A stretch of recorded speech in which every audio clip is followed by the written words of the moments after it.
ఇప్పుడు ఎలాగైతే దేవుడు నామాన్ని ధరించిన ప్రతి ఒక్కరికి కూడా పరిశుద్ధాత్మ దేవునితో ముద్ర వేసాడో, ఒకానొక రోజున సాతాను కూడా ముద్ర వేయబోతున్నాడు.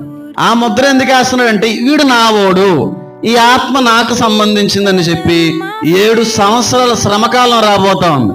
రాకడ అనంతరం విడవబడినటువంటి వారందరికీ కూడా ఎదురయ్యేటువంటి ముద్ర 666 ముద్ర. 666 ముద్ర వాడు కూడా వేస్తాడు. వాడు వేస్తే వాడు సంబంధికురాలు అవుతావు.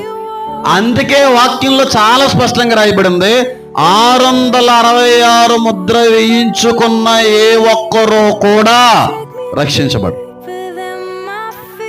చచ్చిపోవడానికైనా సిద్ధపడండి, ముద్ర మాత్రం వేసుకోకండి. అంటే నేను ఎవరికి చెప్తున్నానంటే, రక్షణ లేని వాళ్ళకి చెప్తున్నాను.